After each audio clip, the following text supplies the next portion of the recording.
the advice that people gave me before the interview, which was that the justice speaks very slowly. And so you should wait until you think she's finished with a sentence, then wait as long as you possibly can until you can't stand how awkward it is, and then count to 3. And then at that point, if she still has not said anything else, you can probably assume she's finished with her sentence. And as someone who, when I get nervous especially, I tend to talk and talk and talk. That was extremely good advice and extremely hard advice to follow. But when I interviewed with Justice Ginsburg, I was working at the National Women's Law Center doing women's rights work. And so regardless of how the interview turned out, I felt so privileged and excited to be having a conversation with Justice Ginsburg of all people, the litigator of women's rights, about the issues. And it was really an amazing experience. But yeah, that was the first time I met her. That sounds amazing. Arun, did you have a similar adjustment period speaking to the justice? Well, she does have that very slow kind of cadence and very deliberate way of speaking. So that's something that every clerk that she has gets used to. But you know, when I met, just like Devi, the first time I met the justice was during my interview. And the one thing I remember was I had stayed up the whole night before the interview, like studying all of the justices' cases, looking back at notable decisions. I mean, I'm sweating going into the court. You know, I'm like, what is she going to ask me?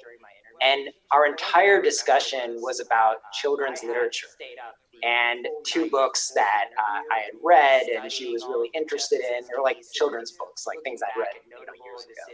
And that's all she wanted to talk about. And she was really interested in understanding kind of why those were significant. You know, I think she had grandchildren. She was like, which book should I recommend to my grandchildren? And it was the first time that, you know, just the first time I met her, that I really got a sense of kind of her as a person, you know, because we have, you know, when you walk in, all you see are the opinions, the history, the tremendous history that she carries with her.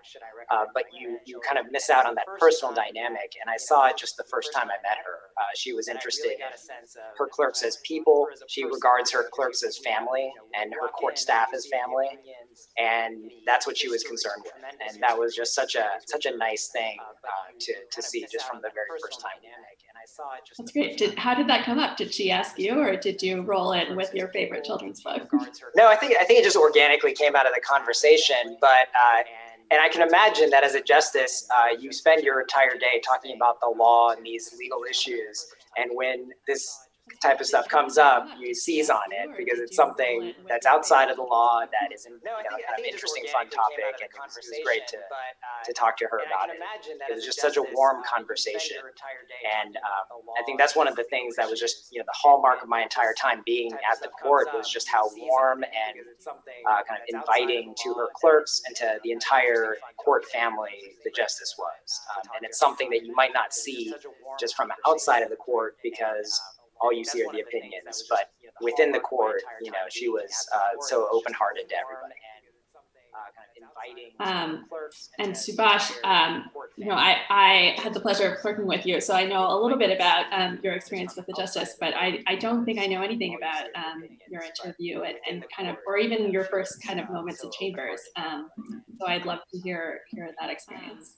And Subash, yeah, so the first thing I'd like to just note is that all the clerks all the people who interview with her are given the same advice. And I kept thinking throughout the rest of the term, when we would have these lovely conversations where she'd be incredibly funny, engaging, how weird she must think all of us are that are kept to 5 waiting to speak at our interview, because I don't know whether she has ever pieced together that this is consistent advice, but if she has, she must just be if she hasn't, she must be blown away by how much more engaging we are in person than we are in the interview process.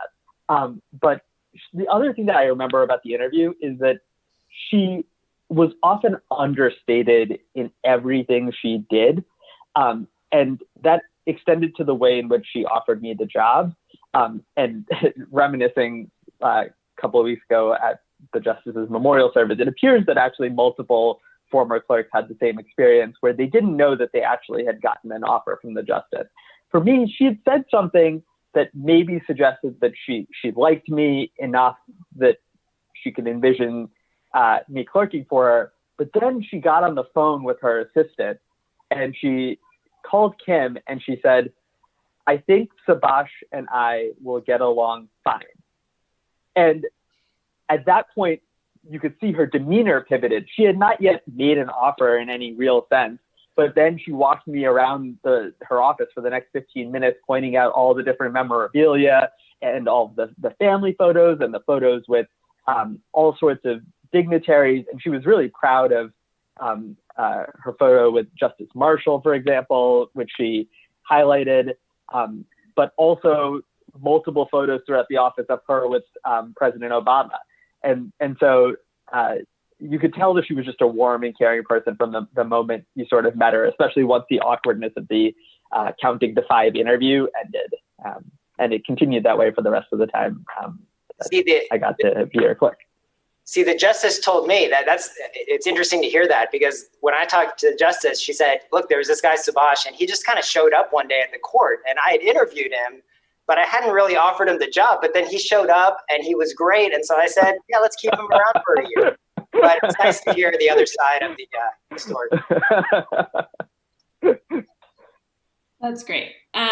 So, you know, when I started clerking, at least for Justice Sotomayor, I got this big manual that told me kind of how to do the job. And then I, you know, messed up and figured it out as I went along. But you get to know your own justice so well and their working procedures. And I think people might be interested to know a little bit about the justice's process for working through a case and how you helped her and maybe how she didn't need your help. Because we've definitely heard some of those stories over the past couple weeks. So Arun, do you maybe want to walk us through kind of how the law clerks worked with Justice Ginsburg to get prepared for argument? Sure. So for cases that are going to be argued, the justice would usually have us write a bench memo. Sometimes she would write her own memo on kind of her thoughts on a case, but often we would write her a bench memo, just our analysis of the case, how we would recommend that she come out, and she would look at that and then go into argument.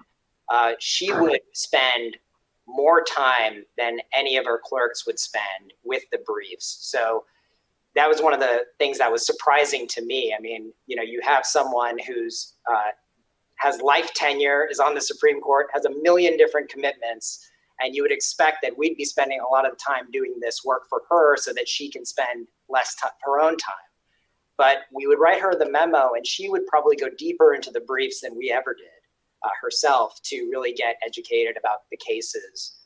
For opinion writing, it could go both ways. She might ask us to write an initial draft of an opinion, but for a lot of the cases, she would have her own initial draft where she would say, this is how I see it, the opinion being framed.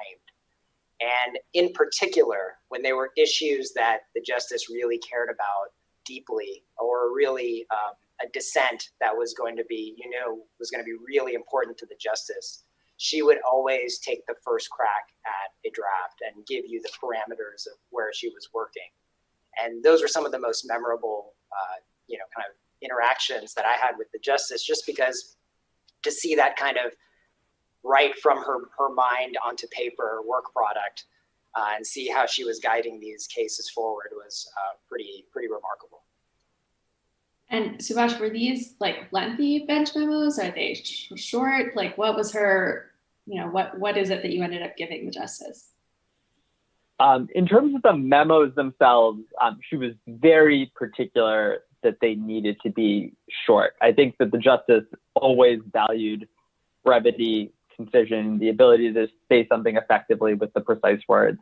And that in and of itself, being around a boss who demands that of you, just expands your skills as a lawyer in a way that was really incredible. The thing about the other part of the job that Arun started to talk about, the opinion writing process, the thing that I remember the most about it was that the justice was at her heart a teacher. And what that meant is that when you gave her a draft of an opinion, no matter how much she rewrote the opinion, even if virtually nothing of your draft remained, or at least entire sections were scrapped, she would sit down with us and go through it page by page, line by line, asking us why we chose a particular word and why she thought a certain word was better. And she was always right about that. But it was an hour, hour and a half sometimes with these drafts where she would just be in pure teaching mode. She didn't gain very much from that process because she had already rewritten the opinion to look the way that she wanted it. But it was entirely about getting us to understand why she made those decisions. And I think that's part about the experience, which is incredibly memorable and sort of unique, even compared to my other clerkship experiences, where the justice, despite all the things on her calendar, despite all the briefs that she was reading, would still take time to educate us, even though I don't think she gained very much from it. And Devi, do you have any thoughts on like what you learned about writing from the justice and anything you carry with you into your work even now? Yeah, definitely. I mean, picking up on what Subash said, at the time I understood that was part of the process. You would sit down with the justice, but it wasn't until a few years later, well into my career, did I have an opportunity to take a step back and think, well, that was incredibly generous of her. It takes so much time. As at that point, I was a supervisor and was working with younger attorneys on their work, and I was busy and they were busy, and it's often easier to just send back your edits and have someone implement them. But what she did took so much, it was just so generous of like with her time, and it's something that I've tried to do, but I don't always succeed at because we are so busy. But in terms of the writing process, I have never met anyone who spends more time thinking about precise word choices than the justice. And it was an incredible experience to see that up close, because English is such a rich and complicated language, and words that may look like synonyms in the thesaurus are really telling different stories when you see them on the page. And she was so good at thinking about those things. And I think she was drawing on the arts, which she loves, and the way that opera, which she famously was such a fan of, tells stories. And she understood, because of her history as a litigator, that the way that you say things and the way that you tell your story and weave a narrative is as important as the ultimate thing that you're actually saying, because it is about persuading people, whether you're a judge trying to persuade your colleagues or persuading Congress to step in, or persuading future readers, or if you're a litigant before the court, obviously trying to persuade the court. You need to reel them in, and you need both the facts and the law, but also you need to put those together into a story. And she knew how to do that so well. And I try, but she's the master. Yeah, totally. So you just mentioned something that I think, a lot of people come to know about the justice, which is that somehow, in addition to working so hard and being an incredible legal mind and mentor, it sounds like she also has this incredible depth of love for the arts and opera, among other things. So I'm wondering if any of you got to experience that during your clerkships, and maybe if so, you could touch on that a little. Well, I'm happy to. Yeah, go for it. Go for it, Subash. So my term, I was lucky enough. We went with the justice several times to the opera. She also loved Shakespeare. We went once to a gala at the Folger Shakespeare Theater, which was also wonderful. But the most memorable experience from my year was shortly after the 2016 election. She was in an opera, and it was such a wonderful experience to see her on stage. She was so excited about it, and it was actually a really, depressing week given the results of the election. And And yet she just was so excited and delivered a speaking role. She did not sing in the opera, as the Duchess of Krakentorp. And she had this like lovely Germanic accent whenever she said her name, the Duchess of Krakentorp. And it was really, really funny. She had some not so subtle digs at the state of the political world at that point. And it was just this much needed moment of comedic relief. And you got to see the Justice on stage in a way that she was a celebrity in a way that I've never interacted with any other person who was a celebrity. And to see the reception at anything that she ever went to, and how much people would surround her and want to talk to her and give her standing ovations. It was just incredible. I've never worked for a rock star before. This is the closest I'll ever come. And it was quite amazing. So at the end of every term, there is the clerks usually put on a show for the justices. It's kind of like a recap of the term. It's, supposed to be funny. There are little skits that people do. And one of the things that they did during our term was this trivia contest. It was like Jeopardy for the clerks, and the clerks would all, kind of compete against each other, answer, general knowledge questions. And anybody who knows me knows that I am horrifically bad at general knowledge trivia. There are a lot of things that I do know, but like participating in any trivia challenge is not good. So I was the representative of our chambers, and I just got destroyed. Okay, so you can imagine, for all the reasons that Subash is saying, that would hit home for the justice. And so after this competition, I just remember her saying, so I go into her chambers, this is at the end of the turn, she's like, Arun, you've got to be one of the least cultured clerks that I've ever had. But you've got time. We're going to get you on a program. You can learn more about the arts and about, I'll send you some materials you can study on. And it was just two things. One, for all the reasons you're saying, she had a love of the arts, a love of things outside of the law that was truly impressive. But she had, one of the things that people don't usually comment on is she had a great sense of humor. When you really sat down and talked to her, she was hilarious. She was always, so good-natured, but had a quick wit and a great sense of humor. And that was just one of the many kind of fun moments we had in chambers with her. Devi, I feel like I saw in your face maybe that you had some scars from the skit your year. I'm not going to go there. I'm scripted into it. I was wondering if you maybe could pick up on something that Arun just mentioned, which is I've heard, like Arun just said, that Justice Ginsburg was really funny. And I remember hearing lots of giggles coming from her office, like walking through the halls of the court. But I don't know that I have, any actual evidence that she was hilarious. So I'm wondering if maybe you can tell us a story that kind of describes her sense of humor a little bit more for the rest of us that didn't get exposed to it. Yeah, it's sort of hard to describe. She didn't, as important of a job that she had, she didn't take herself too seriously, which was really nice. I guess I'll tell one story, which illustrates her sense of humor, but also dovetails with Arun's comment about not being cultured. So we got to go to the opera with her a number of times, but one time she had these last minute tickets that the Kennedy Center offered her, and I was the only clerk around, and so she said, do you want to go to the opera with me? And I said, sure.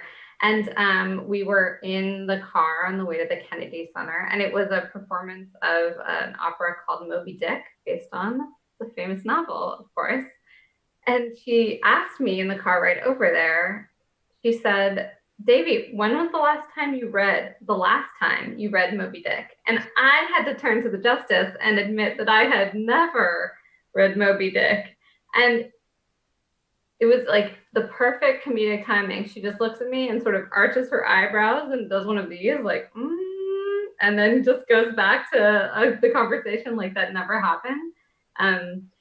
So yeah, she, which was a low point for me, having to admit to the justice. And then since then, there's no point in reading it, because if the justice asks you and then you have to admit you haven't read it, don't bother at that point. Never going to get credit for it. Amazing, amazing. So we actually had a question from the audience on the writing topic that we were discussing just a bit ago. It should be a quick one. They were wondering if you guys wrote opinions together as like a team of clerks, or whether everybody was responsible for different opinions. Maybe Subash, do you want to take that one? Sure. So there was always a primary clerk on any case, and that person would draft. But one of the things that I think was part of the shared wisdom that was passed down to us was that as a group of clerks, we were sort of best served with the justice in keeping and maintaining a united front. And what that meant most often was that we would send any draft that we were planning on sending to the justice to all of our fellow clerks to read and offer substantive advice, and also make sure that everything was correct, because the justice always used to say, get it right and keep it tight.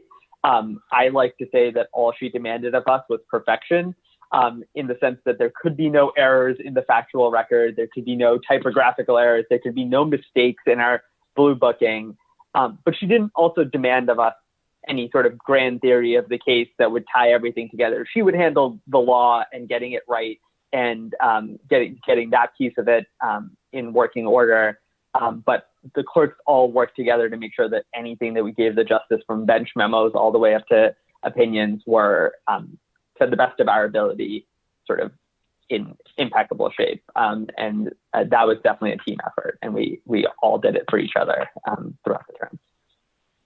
Yeah, and I think she just fostered a spirit of community within chambers, which allowed for that sort of supportive environment. And, you know, I think the story of Justice Ginsburg's friendship with Justice Scalia is kind of renowned as an example of how you get along with people that you disagree with often, or always maybe. And I'm curious whether there were any concrete examples from your term of a case or an opinion versus a dissent where, you know, you might have learned something about that spirit of collegiality and friendship, despite, you know, really big stakes and strong feelings about right and wrong answers. Can I put you on the spot, Arun? Is that is that okay? Well, look, the justice was always so respectful of everyone. I mean, she regarded all the other justices as part of her family. And so her attitude was always to fight with your words, and kind of, she was so powerful in how she would kind of come out with these opinions. A lot of times dissents, right? I mean, all of us clerked during a time when Justice Ginsburg was in the heated, kind of politically charged cases in the minority, right? And she, if you look at her opinions, some of the notable ones, I mean, the ones, I'm just looking up at the wall that the opinions that I have on my wall here, and both of them are dissenting opinions. And they were both cases where she announced her opinions from the bench and was very passionate about kind of the point she was making. But that never intruded into her personal interactions with everyone. And I think she tried to install that ethic in her clerks too. And so during the time that I was there, at least, we had this very collegial relationship with the other chambers. And that was important to her. And it's a great, that's how everyone should act, right? Because it's the way that you get things done, and it's a way how you can maintain relationships despite very sharp division with others. And I'm wondering if, Subash, you mentioned that you clerked for the justice during an election year when some people were happy and some people were not. And I'm wondering if you learned anything from that experience from the justice about, you know, if you're one of those people that's happy, how to deal with it, or if you're one of the people that's unhappy, kind of what to do in that situation. Yeah. I did, and I've now told the story a couple of times to other groups of people. And I think it is a story that I think all of us can learn from. And it's this. Basically, I clerked for the justice during the 2016 election. And the morning after the 2016 election, there was an argument in a really big case. And, my co-clerks and I got to the court that day, and we were just shocked about what happened. We couldn't believe what had happened. It was a total surprise. And we were all shaken by it. So we attended oral argument and then sat down with the justice to talk to her about the cases, because that was always what came first. But after that, I asked the justice, today is a difficult day for us. We're all sort of trying to figure out what happened and understand what happened in the election. And do you have any advice? And what she said was really incredible. And the more that we sort of think about the justice and her legacy, the more profound it is. She basically said, we've been through this before. Things will get better. We'll just have to keep doing the work. And I think embedded in that was her realization also that she might have well lost her retirement, leisurely, incredibly well-deserved retirement, time to spend more time with family.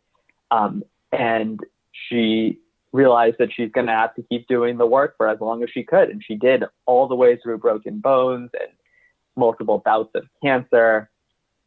But I think the message that she had was exactly the sort of message that I kept playing in my head and my co-clerk kept playing in our head when we heard of the news of the justice's passing, which was that we're going to have to now keep doing the work. And I think that's the way she approached her whole life, because she went through more than her fair share of indignities, from being laid off from her first job because she became pregnant, to not being hired by any law firm in New York City, even though she graduated first in her class at Columbia, to having to fight an all-male court and convince them that women deserve equal treatment under the law.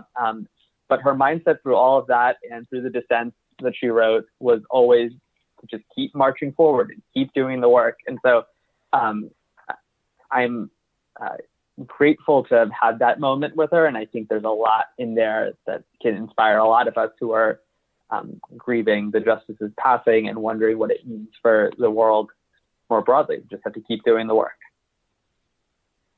And Subash, when I was clerking, the movie 42 came out about Jackie Robinson, and she held a screening in the Supreme Court movie theater for the clerks, not just us, but clerks across the chambers. And we went, and then people asked her some questions afterwards. And, she grew up in Brooklyn and saw Jackie Robinson play baseball when she was a young girl. And just thinking about the progress and there is work to be done, but thinking about where America has come in her lifetime, and that her parents were, her mother was a bookkeeper and she was a Supreme Court justice, and it's pretty astounding. And so it is, I think, a good reminder that,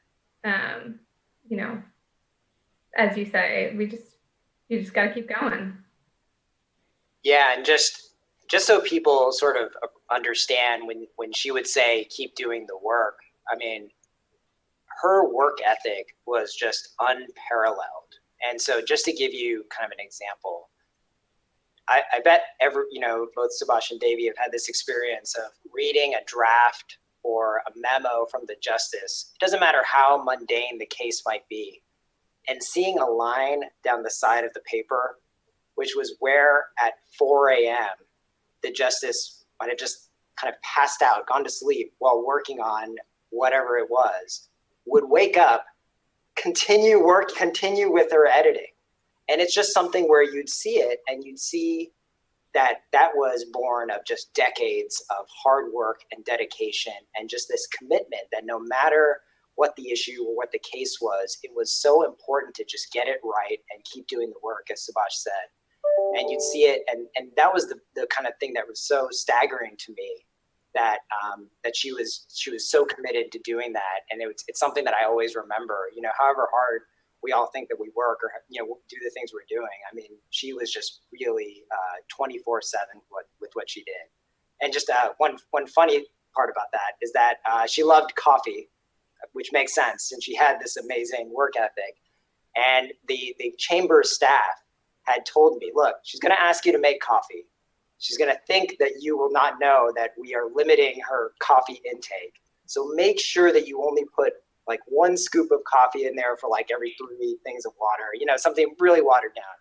But one time, like I was like, look, I'm going to make it however I make it. So I made this really strong coffee, and the justice, my intercom buzzes, and I pick it up, and the justice is like, Arun, that was fantastic coffee. I asked you to make my coffee from here on out. It was like the fuel that could get her through these long nights of working. So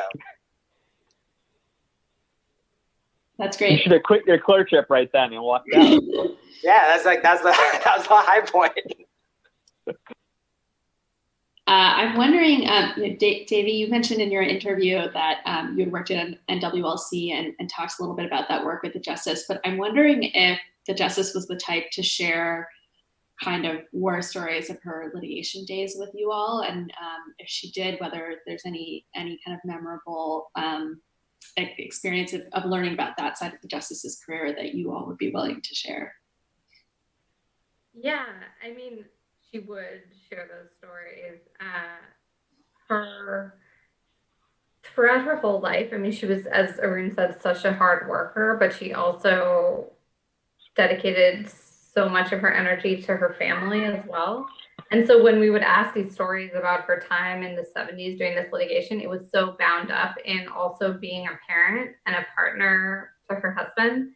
And so you would hear these stories about, while she was a professor at Rutgers and was litigating these cases before the Supreme Court, she would keep getting these phone calls from her son's school because he was acting up. And she always had to be the one to address it because, of course, they called the mother. And then finally she goes, you know what?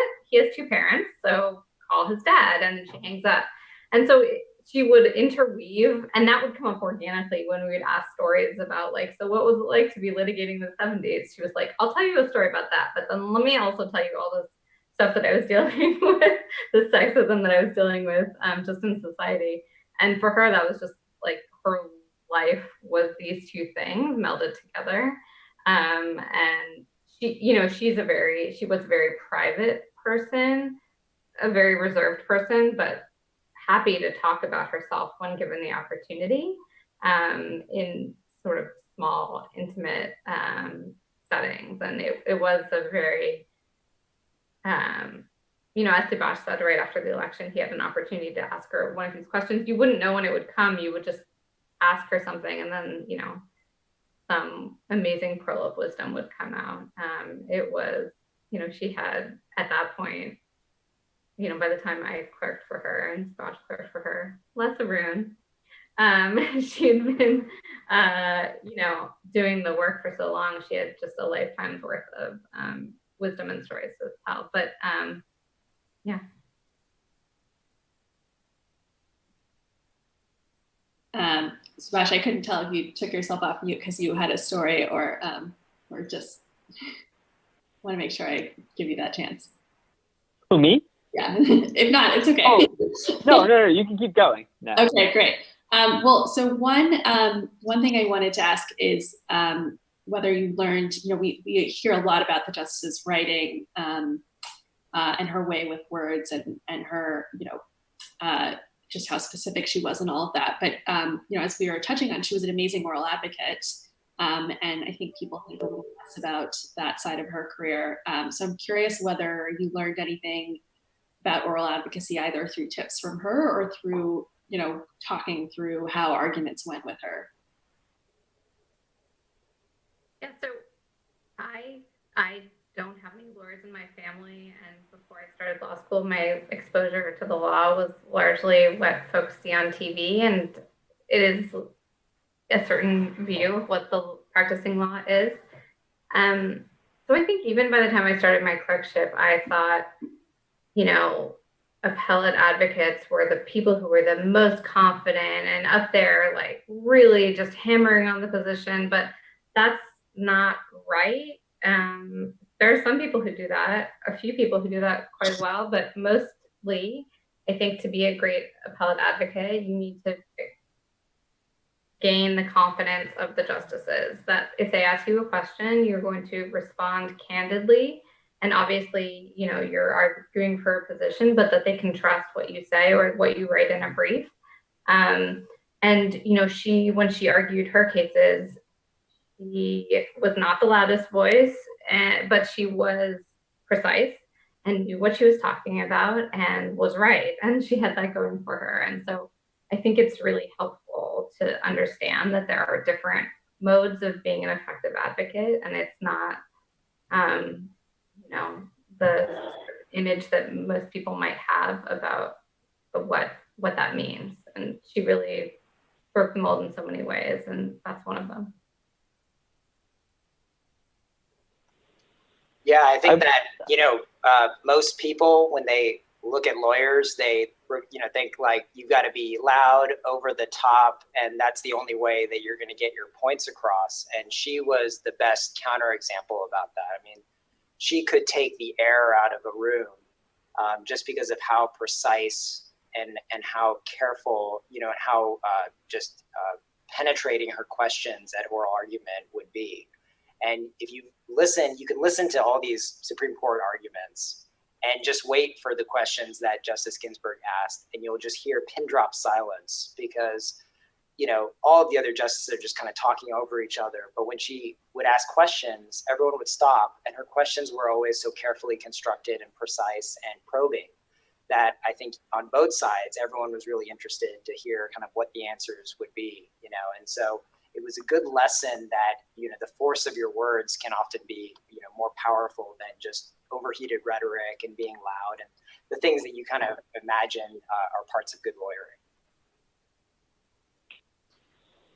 And I would just add to that in this facet as well, she was, I think she viewed her role as an advocate, as an educator, and she had a lot of educating to do on convincing an all-male court that both stereotypes and sex discrimination had impact not only on women, but also on men, on families, on children.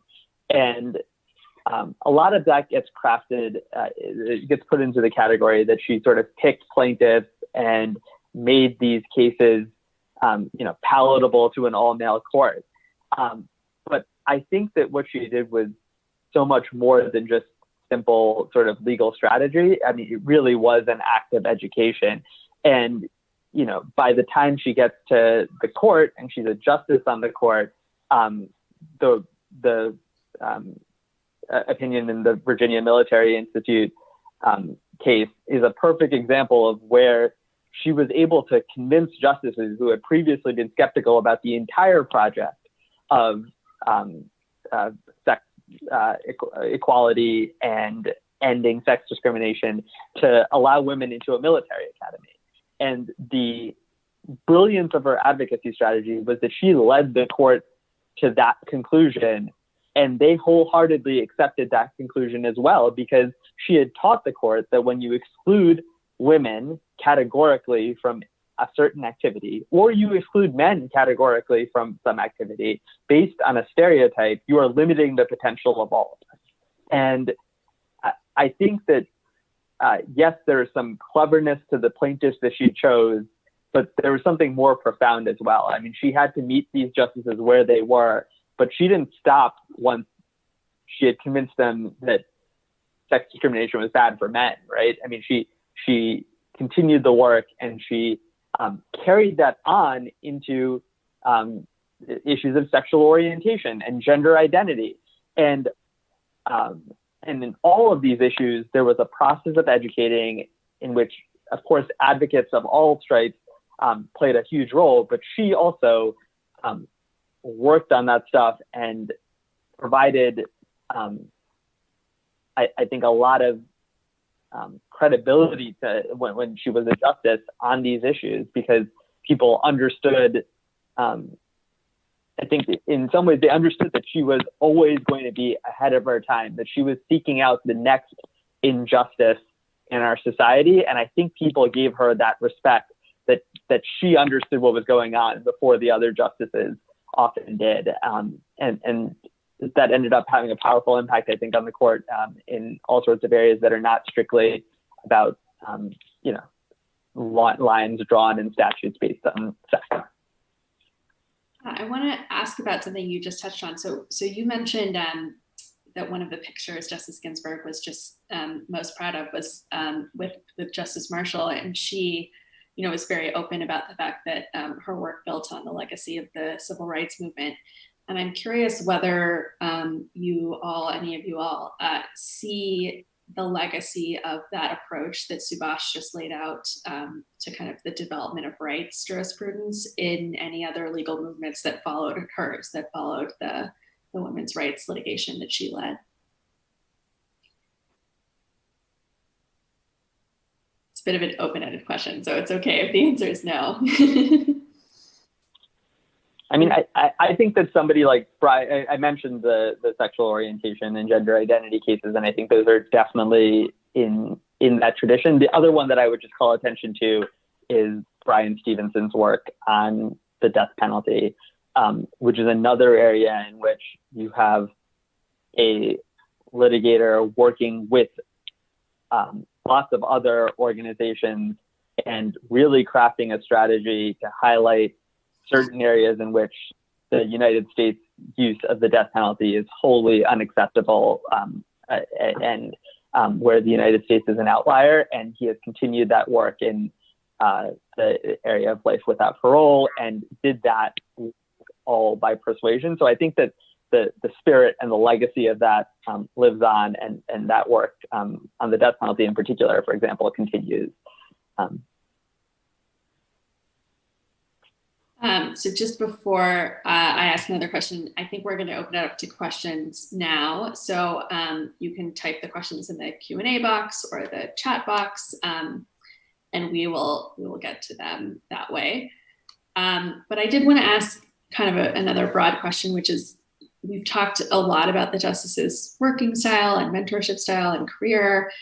And I'm wondering if, either drawing this all together or something new, if each of you could just say, what you think the biggest impact the justice has had on you or your career since the clerkship has been, and kind of what you've been most keeping in mind since the news of her passing broke.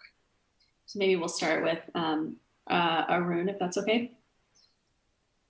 Yeah, so, I clerked for the justice before she was the notorious RBG. And, before she was regarded in popular society, maybe as an icon.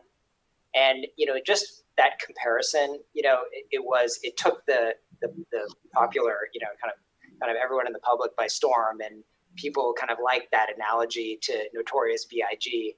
And you might think it's because she's small in stature and Notorious B.I.G. is really big in stature.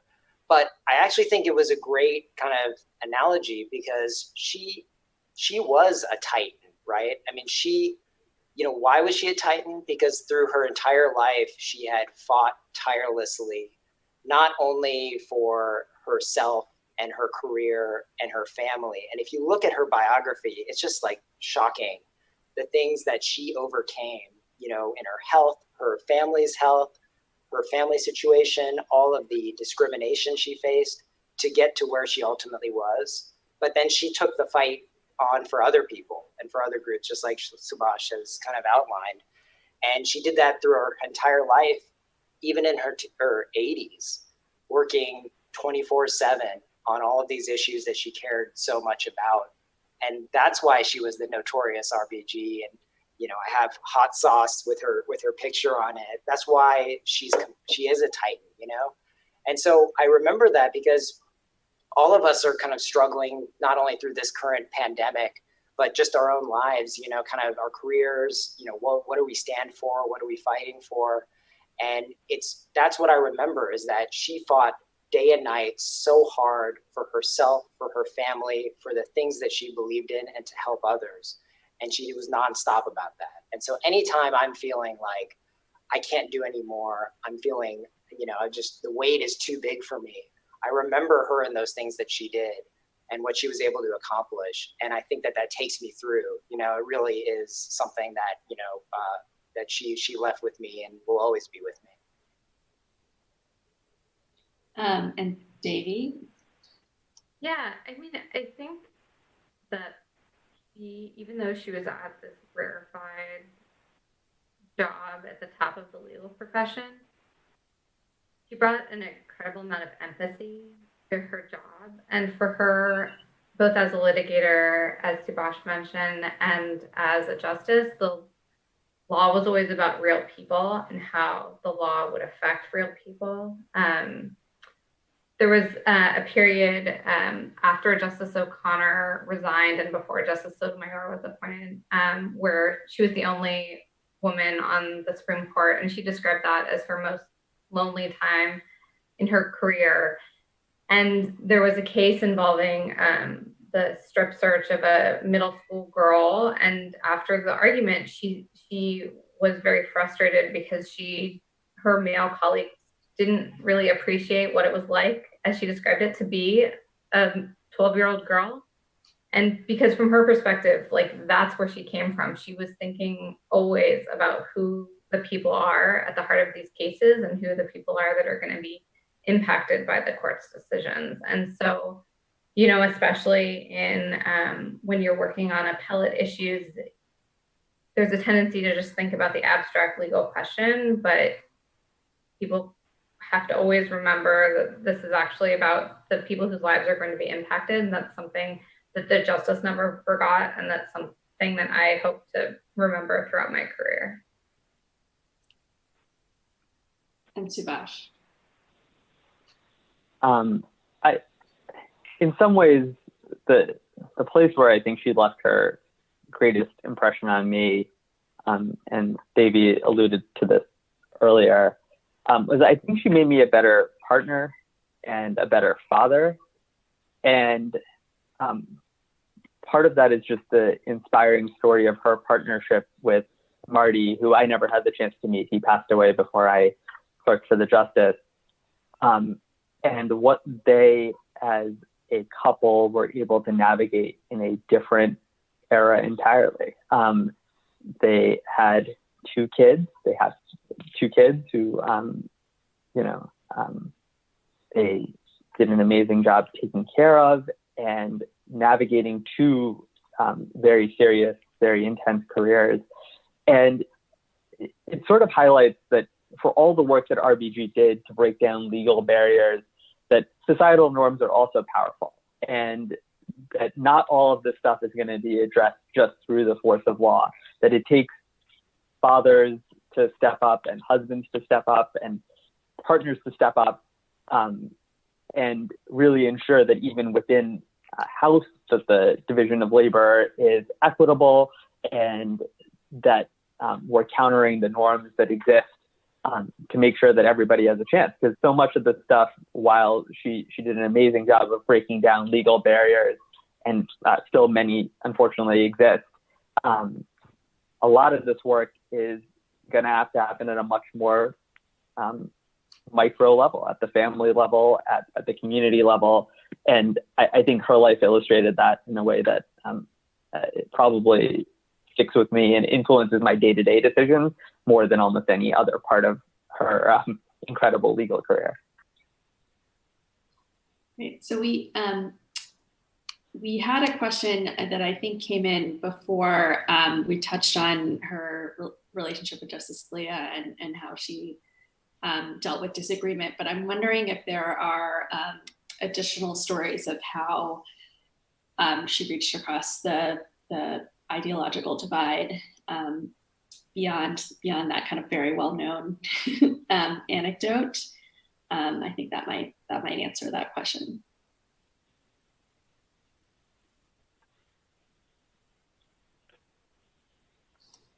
I mean, being friends with Justice Scalia is good enough. So if not, that's totally fine.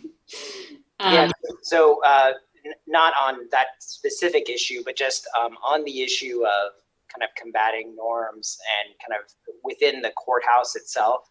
So just something that I thought was interesting is when I was clerking in 2006, court representatives would tell female advocates who are arguing at the court to be very careful about what they wore and to not wear flashy earrings or even pantsuits, right? And keep their attire very conservative because they were trying to help, right? They're mindful of some of the justices and their preferences. And so they gave this instruction to all female advocates. So we had lunch with one of these court representatives. They told us about that, and we reported it to Justice Ginsburg. And it was that day she sent out a letter saying that under her watch, no one would be giving those types of instructions to female advocates. And when she said it, it was never given again. And it was just one of the things where even within the courthouse, and it seems like a small thing, and maybe it would have even helped some of the advocates to get that instruction, but she understood that there was kind of a subtle dig at female advocates coming to the court, that they didn't have enough sense to even choose what to wear appropriately, that they needed to be told and given rules and instructions about that. And that was not something that she was okay with. And she kind of addressed it directly. And that was very nice to see. And I'm glad she did it. And her instructions were taken seriously immediately.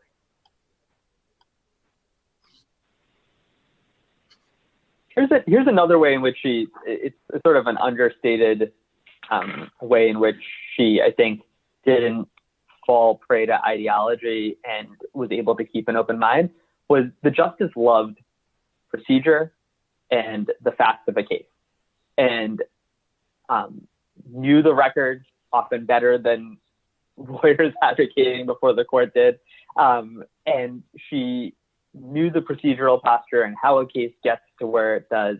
And all of that stuff matters in all sorts of ways in influencing outcomes. And I think that stuff cuts across ideology often. I mean, it can be, something that divides on lines, but she just cared about it. And that was part of her respect for the law as an institution that went way beyond any particular political results in a case. And I think it's another way she overcame ideological division. Yeah, I think it's important to also remember that these are not just people who are voting on these cases. These are people with jobs that they have to show up to every day and work with the same 9 people for roughly their entire career. And so, back to the do the work thing, you can't do the work if you're busy hating your colleagues. And so, I mean, she did truly have a friendship with Justice Scalia, but for some of, the other justices, like, you can't just be mad at them for 30 years because you have to have lunch with them every day and sit next to them. And it's a very strange job. And so I think in order truly to be effective at convincing your colleagues on those marginal cases, you have to, be cordial and collegial. And that really is the spirit of the Supreme Court as an institution. The Chief Justice takes that very seriously. There are many employees in the Supreme Court who everyone knows their name and treats them with extreme respect. It's a very lovely place to work. And I think that helps contribute to at the end of June, especially in a very contentious term, they're exhausted and they get a well-deserved break, but they have to come back at the end of September and sit down again in the same room with the same people. And so you just really can't be mad forever. Yeah, forever is a long time. So I want to thank you 3 panelists for, I'm sure this is still a difficult time for you. And, I think the Justice's legacy has just stretched so far to everyone who's watching here today. And I'm sure it's comforting to hear all the stories that you've given us. And the kind of forward-thinking advice that you have shared with us to take forward into the future too. But we did want to wrap up on time today because there is another trailblazing lady who some people on this Zoom might want to tune into next. So thank you so much for your time and your openness and your help in letting us get to know the justice just a little bit better. We so appreciate it. Yeah, thank you so much to everyone who's attended. Yeah, and thank you to SABA for hosting. Yeah, thank you. And thank you, Kirti, for moderating. Yeah, thanks, Kirti. Great job. Well, thanks, everyone. And with that, I think we'll call the meeting to a close. All right.